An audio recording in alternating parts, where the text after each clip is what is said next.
Learn Linux basics with this step-by-step guide. तो हम लोग काम करना स्टार्ट करते हैं। बेसिकली हमारा जीयूआई में काम नहीं होता है, हम लोग कमांड लाइन में करते हैं सारा का सारा।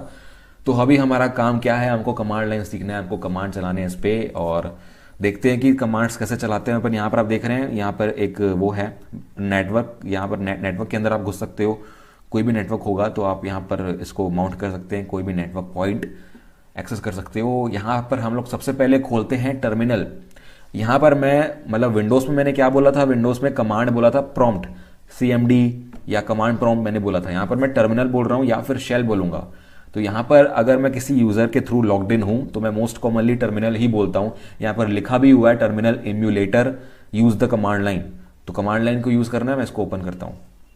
तो काली में इस तरीके से मेरे को प्रॉम्प्ट मिलता है, काफ़ी अलग है विंडोज़ से। अगर आपको इसका फॉन्ट वगैरह चेंज करना है तो आप जाओ यहाँ पे प्रेफरेंसेस पे फाइल के अंदर, और यहाँ पर आपको फॉन्ट साइज़ मिल जाएगा, इसको चेंज कर सकते हो आप, साइज़ आपके हिसाब से है। मैं इसको अगर 18 पे करना चाहूँ, ये अपने आप चेंज हो रहा है। ओके 18 कर देते हैं, आपको समझ में आ जाएगा ईजीली। ओके तो ये एक्सपैंड हो गया है, मतलब बड़ा हो गया है।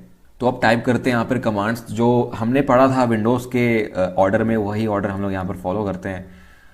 सबसे पहला जो कमांड हमको टाइप करना है वो है, हमको फाइल्स लिस्ट करनी है। करेंटली यहाँ पर आप जो देख रहे हो ये मेरा एक प्रॉम्प्ट है। मैंने विंडोज़ पे आपको बताया था कि प्रॉम्प्ट मतलब क्या होता है, आपसे कमांड मांगता है, ये वेट कर रहा है, जो टर्मिनल का प्रोसेस है ये वेट कर रहा है कि आप कोई कमांड दोगे। और यहाँ पर इसका जो सिंटैक्स है देख रहे हो, यहाँ पे ये आपका यूज़र नेम है, ठीक है। जो यूज़र आप अभी हो वो यूज़र का नाम है, ये जो रूट है, मैं अभी रूट पे हूँ, मेरा जो यूज़र है वो रूट है, रूट नाम से। तो ये आपका यूज़र, यहाँ पर जो भी लिखा होगा, जो आपने बनाया होगा, जिस यूज़र के थ्रू आपने लॉगिन किया होगा, तो ये आपका वहाँ पे लिखा होगा और उस हिसाब से आपके प्रिविलेजेस बनेंगे। और यहाँ पर @ साइन है, ये कांस्टेंट होता है। उसके बाद ये है टैग हैकर। टैग हैकर आपके सिस्टम का नाम है। सिस्टम का नाम मतलब जो आपने तय किया था ना पहले, मतलब जब आप कॉन्फ़िगरेशन कर रहे थे, उस हिसाब से ये उसका नाम है सिस्टम का। तो ऐसा फॉर्मेट होता है यूज़र नेम @system। फिर उसके बाद यहाँ पर एक कॉलन है और यहाँ पर एक टिल्डे का साइन है। इसका भी एक मीनिंग होता है। इसका भी मीनिंग ये है कि आप एब्सोल्यूट टॉप डायरेक्टरी पे है। यहाँ पे आप मतलब यहाँ पर आप किसी ड्राइव के, मतलब किसी डायरेक्टरी के अंदर नहीं है, यहाँ पर आप टॉप लेवल पे हो, टॉप रूट पे हो आप। और इसके आगे एक हैश साइन है। हैश का मतलब क्या होता है, इसका बहुत बड़ा सिग्निफिकेंस है। हैश का मतलब है कि आपके पास हाईएस्ट प्रिविलेज हैं, आप एज रूट इस कमांड को रन करोगे, आप एज रूट इस कमांड को प्रॉम्प्ट को खोल के रखे हो। तो इसका ये मीनिंग होता है। अभी हम लोग देखेंगे कि कैसे हम लोग इसको चेंज कर सकते हैं। अब सबसे पहला जो हमारा कमांड है वो हमको लिस्ट करना है कि करेंटली हम लोग कहाँ पे है और करंट हमारे डायरेक्टरी में क्या क्या फाइल्स और फोल्डर्स हैं। तो उसके लिए जो dir कमांड था विंडोज़ पे, उसी के इक्विवेलेंट यहाँ पर एक कमांड है ls लिस्ट। तो यहाँ पर आप देख रहे हो कि ये जो मेरा यहाँ पे जो भी फाइल्स और फोल्डर्स हैं वो लिस्ट हो चुके हैं। इस तरीके से लिस्ट होते हैं।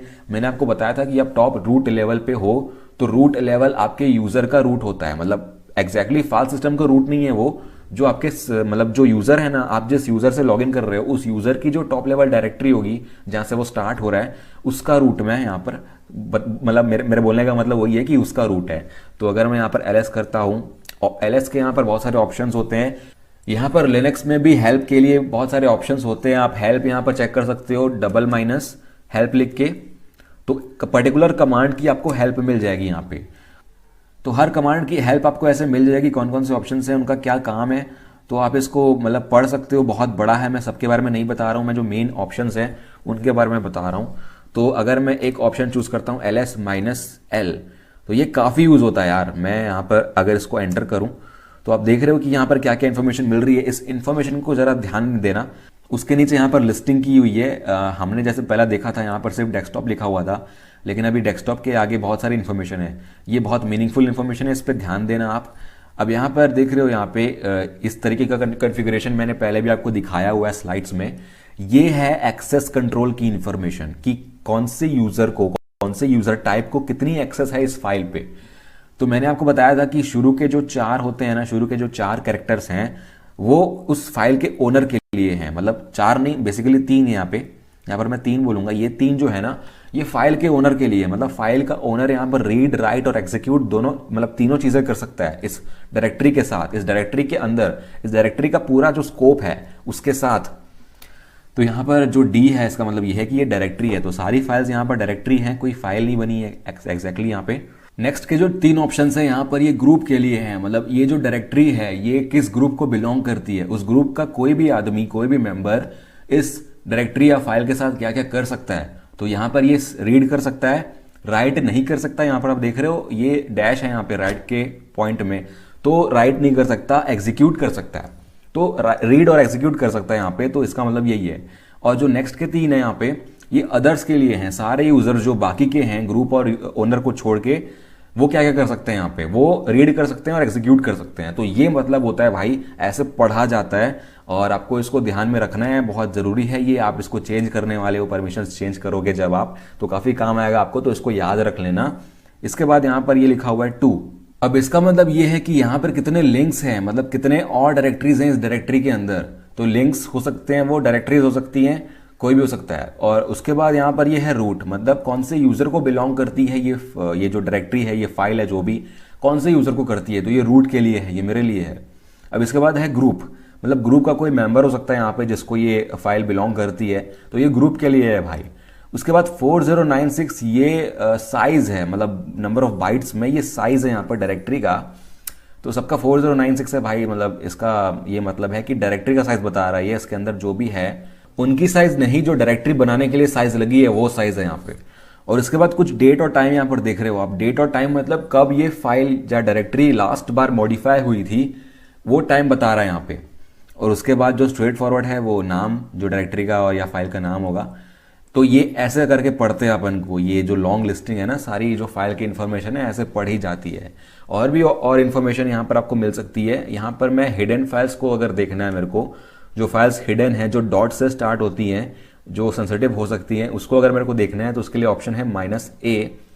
तो यहाँ पर मैं देखता हूँ तो सारी हिडन फाइल्स मेरे को दिख रही है यहाँ पे, डॉट प्रोफाइल या डॉट एक्स सेशन एरर्स, ये सब ये जो है ना, ये -RC, ये सारी फाइल्स हिडन होती हैं। तो ऐसे करके आप हिडन फाइल्स देख सकते हो। और यहाँ पर स्विचेस को कंबाइन भी कर सकते हो, -AL में लिखूंगा तो लॉन्ग लिस्टिंग भी हो जाएगा और सारी हिडन फाइल्स भी दिख जाएंगी। तो ये है मेरा लॉन्ग लिस्टिंग, ये काफ़ी यूज़ में आता है। ये ls-AL आप काफ़ी यूज़ करोगे, सिंपल ls बाकी कोई यूज़ नहीं करता उतना ज़्यादा।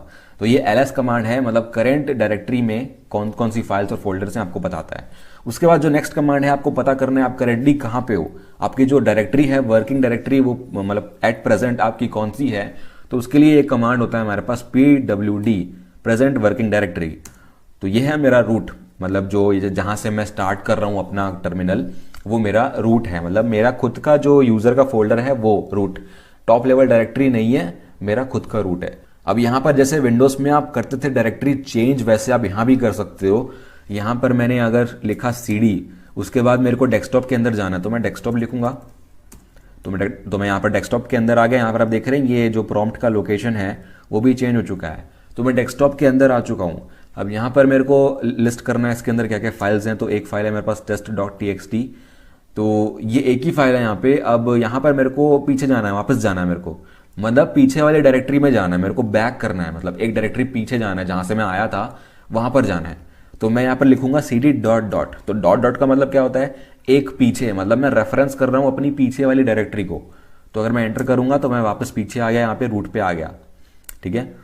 अब यहाँ पर CD अगर मैं सिंगल डॉट लिखता हूँ ना, मतलब मैं करंट को पॉइंट कर रहा हूँ, करंट डायरेक्टरी, तो उसमें कोई मतलब नहीं है, आप सेम जगह पे आओगे। अब यहाँ पर जैसे हमने क्लियर किया था, तो आप क्लियर भी कर सकते हो, अपनी जो टर्मिनल की स्क्रीन है पूरी भर गई है, तो उसके लिए यहाँ पर कमांड है क्लियर, तो क्लियर हो जाएगा, सब कुछ रहेगा उसके ऊपर, लेकिन आपको दिखेगा नहीं, यहाँ पे पूरा क्लियर हो जाएगा। तो ऊपर से फिर से आप स्टार्ट कर सकते हैं।